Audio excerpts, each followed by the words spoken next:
Nyagasani Yesu nabane namwe. Amagambo mu Ivanjiri ntagatifu ko yanditswe na Matayo. Muri icyo gihe Petero yegera Yesu aramubaza ati Nyagasani, wo tuva indi umwe nancumuraho nzamubarire kangahe? Nzageza ku nshuro ndwi? Yesu aramusubiza ati sinkubwiye kugeza kuri 7, ahubwo kuri 77. Nuko rero ingoma y'ijuru imeze nk'umwami washatse ko abagaragu be bamumurikira ibintu bye. Atangiye kumurikisha, bamuzanira umwe wari umurimo amatalenta 10,000. Umuntu abuze icyo yishyura, shebuja ategeka ko bamugura we n'umugore n'abana be n'ibye byose, bityo akaba yishyuye umwenda we. Nuko umugaragu arapfukama, arunama, avuga ati nyorohera nzakwishyura byose. Shebuja agize impuhwe, aramurekura kandi amurekera uwo mwenda we. Uwo mugaragu akivaho ahura n'umwe muri bagenzi be wari umurimo umwenda w'amadenari 100, amufata mu muhogo, aramuniga, atishyura ibyo ndimo byose. Nuko mugenzi we amupfukama imbere, aramwinginga ati nyorohera nzakwishyura. Ariko undi ntiyabyemera, ahubwo aragenda muroha mu nzu y'imbohe kugeza igihe yishyuriye umwenda we. Bagenzi be babibonye birabarakaza cyane, niko kujya kubwira shebuja ibyabaye byose. Nuko shebuja aramutumiza, aramubwira ati wa mugaragu mubi we, nakurekeye umwenda wawe wose kuko nyinginze, wowe se ntiwagombaga kugirira mugenzi wawe impuhwe kuko nazikugiriye? Shebuja ararakara, amugabiza amubabaza kugeza igihe yishyuriye umwenda we wose. Nguko ko Data wo mu ijuru azabagirira nimutababarira bagenzi banyu mubikuye ku mutima. Iyo ni Ivanjiri ntagatifu.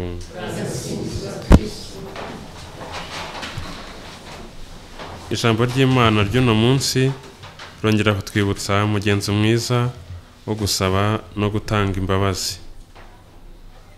Kubabarira, kwakira impuhwe z'Imana, kwakira imbabazi z'Imana nk'impano. Mu isomo rya mbere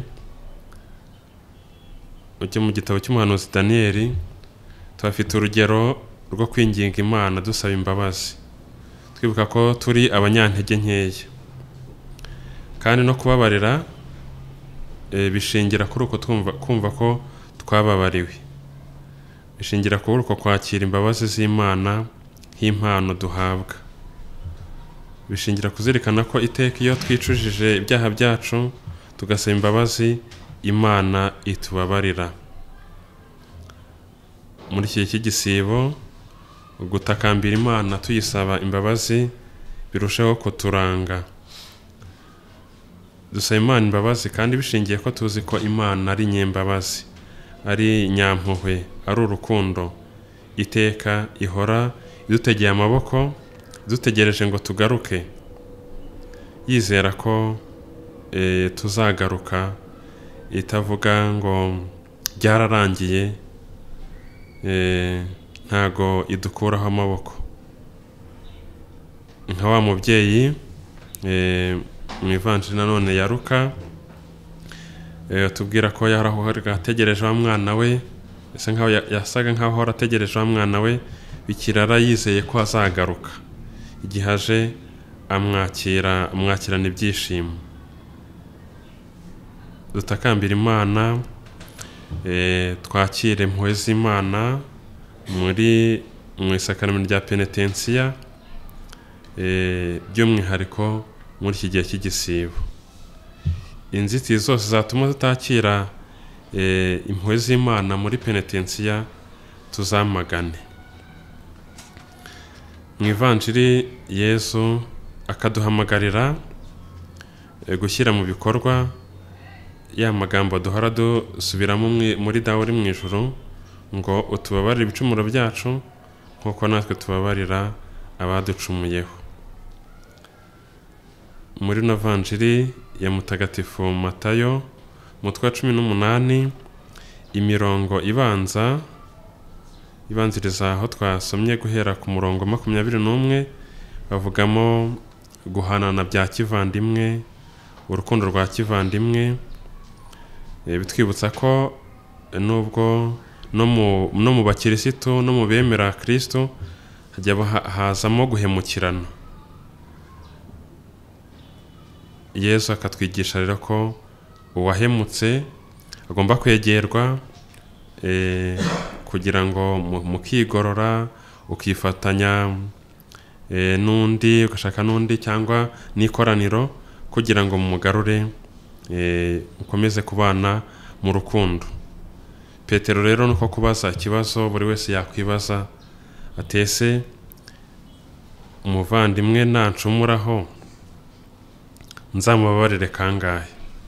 Nzageza ku nshuro ndwi? Muri ayo magambo nabwo tugende no ku mubare, nabwo 7 ni kenshi, ariko mu muco wa Kiyahudi n'umubare ugaragaza ubusendere, n'umubare wuzuye, n'umubare mwiza. Turibuka ko tuvuga ingabire ndwi za Roho Mutagatifu, nabwo bivuga ubusendere bw'ingabire z'Imana, amasakaramentu ni 7, iminsi nabwo ni 7, n'ibindi. Umubare 7 ni umubare wuzuye, nabwo byari inshuro nyinshi. Yesu aramubwira ati sinkubwiye kugeza kuri 7, ahubwo kuri 77. Duhereye no kuri uwo mubare 70 inshuro 7, inshuro 490, sinzi ko umuntu yabasha kuzigezaho, ariko umuntu umwe cyangwa ku bantu bamwe. Yesu rero atubwira, duhamagarira kwigana Imana, tubwira ko tugomba kubabarira igihe cyose, kubabarira nk'Imana, ko turi abana b'Imana, niyo tugomba kwigana mu kubabarira. Petero mu kubaza aravuga ati uwo tuvindimwe nancumuraho nzamubabarire kangahe? Gukomeza kuzirikana nabwo ko uwacumuye ari umuvandimwe nabwo birafasha.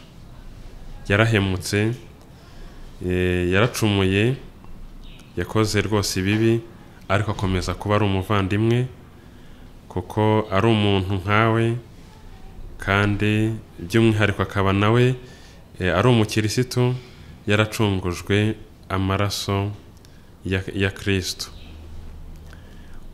Kubabarira ni urugendo.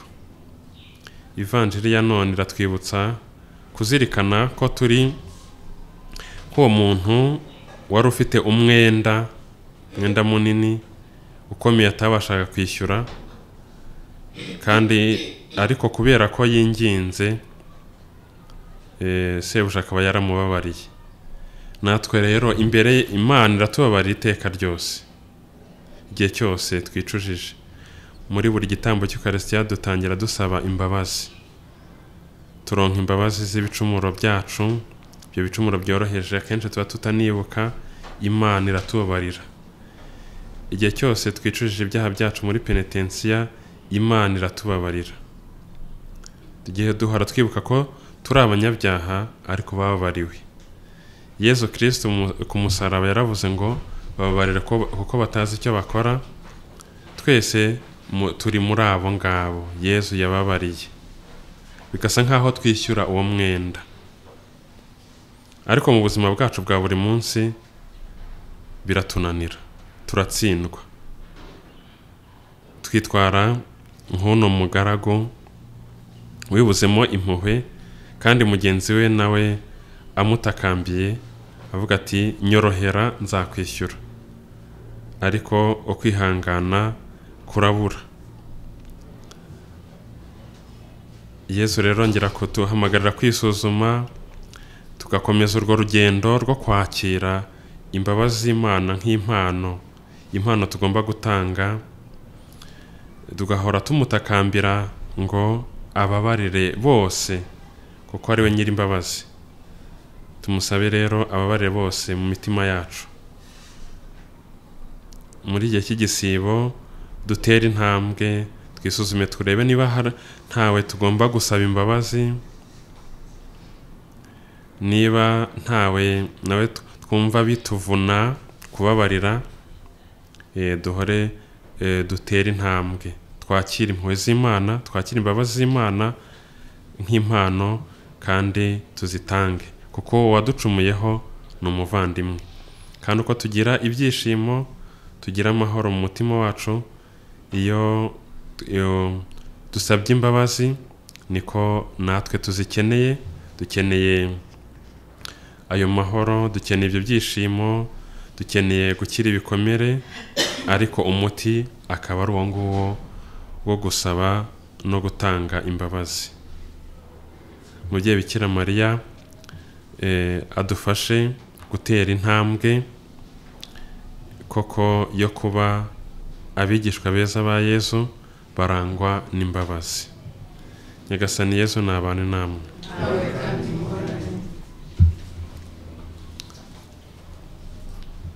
Kwa kabiri dusaba amahoro, dusabe tuvuga isengesho ryo gusaba ubutabera. Ubutabera n'amahoro ntibisigana. Abafite igitabo cy'umukirisitu ni ku rupapuro rw'133.